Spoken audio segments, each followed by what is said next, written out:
What is going on, you guys? It's your boy Average Bob. In today's video, we're going to dive into the Week 16 loss the Giants had to the Vikings, 16-13 at MetLife Stadium. This is one that was just ugly all around for both teams. So with that, let's just dive into it and talk about this one. I will say J.J. McCarthy is someone who has taken a lot of flack so far throughout his career. Didn't really help his stock this week, going 9 for 14, 108 yards with the interception. Interception didn't really seem to be his fault as the receiver dropped it. But I don't know, maybe he's just banged up again this year. He was banged up again last year. If you're a Vikings fan and this video got to you, maybe you could tell me what you think about J.J. McCarthy. Giants fans have had a weird obsession with him since they didn't draft him, but they're very linked with wanting to, or scouting him and having meetings with him.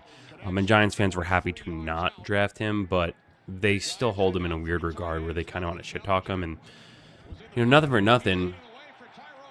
J.J. McCarthy's not on our team, so I don't really care. And it felt weird to watch a 22-year-old, not have the strongest start to his career, but then get memed to the wazoo for it.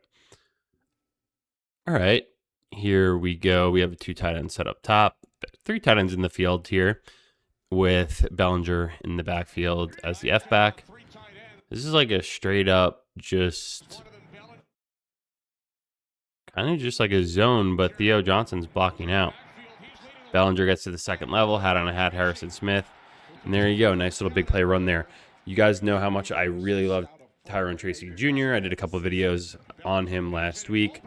Wow, you can drive a truck through this lane. Let's pull this back real quick. Great block by the center, making 61 have to go around him instead of work inside. And then, or wait, hold on here. This could be. Nope. Good block by John Michael, I guess.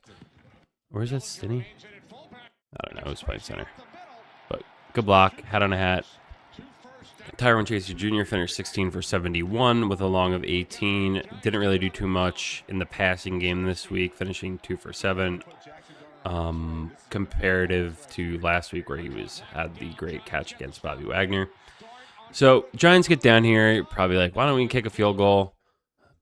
Giants thinking, hey, at least maybe we get 5 yards, get a fresh set of downs, and we're also 2-12, and so let's see what we can do. Andrew Thomas gets beat pretty cleanly, and then Ginkle's just, Van Roten should be cracking back here pretty heavily. He does, and too much caught inside. John Michael lets his guy kind of get. It was also the other angle of that play. Everything was immediately covered. So this was a game at the end of the day that we kind of said was going to come down to, or I said in the preview, was just really coaching. The Vikings have better coaches right now than the Giants do. The Vikings, are they the better team? Well, yes, clearly they won today, but it just feels weird because they don't feel that separate from one another. But one team has 7 wins and the other one has 2. One thing, too, I kind of alluded to it before the game. I was like, for the Vikings to get going, they have to get Justin Jefferson involved. And that was something you kind of saw with a couple third downs. Nice interception there. Not necessarily J.J. McCarthy's fault. I mean, he hit the wide receiver in the hands. And a couple of those from our Giants players that also were just drops and interceptions and terrible football play as we sit here around Christmas time. Okay, so there were a couple kill shots that came on dart. Let's see, because they threw a flag on one of them. But let's look at this, because this should technically be a kill shot here on dart. There's how many rushers? 1, 2, 3, 4, 5, 6, bringing 7. So it's got to come out quick because the Giants have 5 plus running back 6. So someone's coming free. Ball's got to either be out right here for Bellinger or in the flat. Dart has to step up. Not enough time. Scramble, scramble, scramble. Takes a hit. So you kick it this time.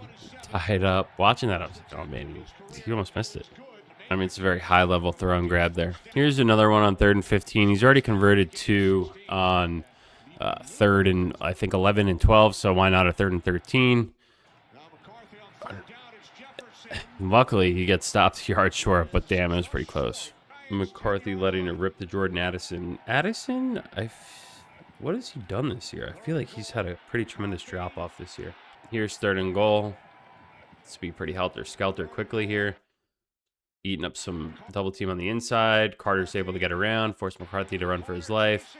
Should be a sack for Carter. Yeah, some of the win today in MetLife was crazy. The other week was pretty crazy too.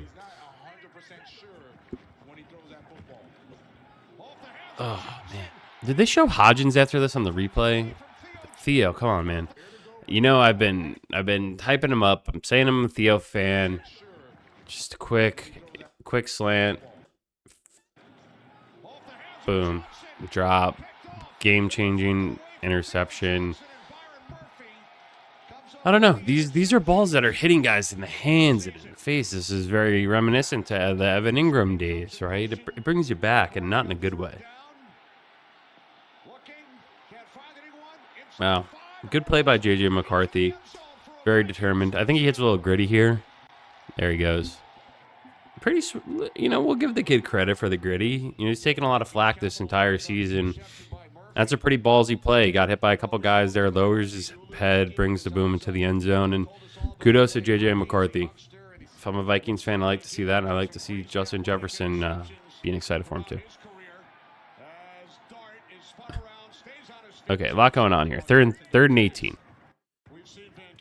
3 guys up top. Looks like they're all covered. Tyrone Tracy and Stinney get caught up. You can't let you can't let a D lineman just run free. Dart trying to make guys miss, running for his life. Spins out of a tackle, gets it again. Not a big successful running day for Dart. 2 for 7. He was sacked 5 times. Just one of his worst performances. But I'm still sticking with the kid. This was as if the Giants weren't giving up clean shots on Dart. The Vikings said, hold my beer. Right tackle can't figure out who's coming. Blocks literally no one and leads to a kill shot on their oft-injured sophomore quarterback. Good for Brian Burns. He was able to successfully pull up, not really hit with the helmet. The helmet that we saw at Harrison Smith did on Jackson Dart earlier in the game that caused a penalty. Was able to pull up, take a little bit lead out of the hit, and allowed for one of the biggest play for the Giants in this game. So kudos for Newbin to be there to pick it up, run for a touchdown, because the Giants offense wasn't going to get in the end zone today, so someone on defense had to. What is this freaking... So I promised I wanted to be a little bit positive today, guys, but look at this angle of just pursuit by Deonte Banks. He's all the way up here as a corner, right? Just don't let guys get outside of you. How do you, if anything, just let them cut back inside, right? This is day one shit. My God, dude. He knew it too. I mean, he cannot come back next year. I'm telling you. Cannot come back. Joe Shane draft pick. Yeah, J.J. McCarthy got knocked out of the game. I mean, he does get his ass kicked a good amount. Andrew Thomas left this one with a hamstring injury. Maybe he checked out. I don't know. But Marcus Embo steps in at left tackle. It's good to just get him some reps, see what he could do. I'm surprised Slayton caught that one. I think because it's Sunday night and Taco Bell, I probably have ordered Taco Bell on Sunday nights, that I am getting destroyed with Taco Bell ads throughout this entire video.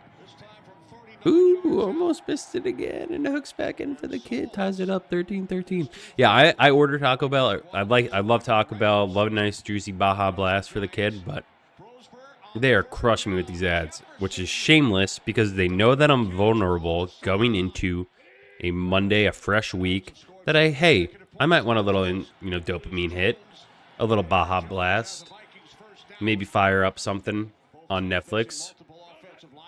Not tonight, Taco Bell. You don't win tonight. Dexter! This is a tough one, guys. I feel bad. Again, I said this last weekend, but I truly feel bad that anyone who went to this game, unless I guess you're a Vikings fan, you get to see a win. Maybe you're coming from, Minnesota, and you want to upgrade for some springtime weather compared to what you're used to. So you come to New Jersey for a weekend, maybe stop the city, see the tree, go downtown, and you cap it off with a little Sunday afternoon watching your team win. What happened on this one? All right, 4th and 3, 47-yard line. Everyone's releasing. Tyrone Tracy's got some little bit of protection. They're mugged up in the middle of the field, both linebackers, right? In front of the guard in the center. So they both bail out, right? You can see both linebackers bailing out. Just the illusion of pressure. Still, you have 6 guys actually to block 4. There's only 4 rushers, and 5 offensive linemen plus Tracy, who is still delayed in his release. Maybe giving Embo some help here as the left tackle stepping in. Oh, wait. Theo Johnson's here, too. So I'm wrong on this, guys. Theo has a delayed release, so there's 5, 6, 7. There's 7 blockers, 3 routes downfield. And they still lose. It's 2025 New York Giants football for you guys. Pin them deep. There's no way that I can see the Giants managing to get all the way down the field. 3rd and 8. You got to get a stop. You burn your 2 timeouts. You got to get a stop to force them to punt. Maybe you have a chance to tie. If not, win. You lose again at home. 2 and 13. Ugly one for the Giants. Jackson Dart, one of his worst games as a starter in the NFL. It's a lot of losses, and I hope that somehow, some way, whoever comes in next can try and figure it out, because they're going to be in a really tough spot if they can't. If this current losing culture seeps into next season, it's going to be a disaster. You're going to start ruining guys' careers, especially the young, promising ones. So I'm not sure what you guys want to see next. I don't know what happened at the end of the Raiders game. All I do know is that I did not start Ashton Jeanty, who is having one of the best games of all time. Raiders lost again 23-21 to the Texans. And that's your matchup next week. So battle for the number 1 pick. Let me know if you guys want to win that one or you want to lose and secure the number 1 pick. And then what would you even do with it if you were to do so? Thank you guys for watching. Merry Christmas. Happy holidays. Have a phenomenal week, y'all. Get the holiday spirit and just enjoy some time with your family. Cheers.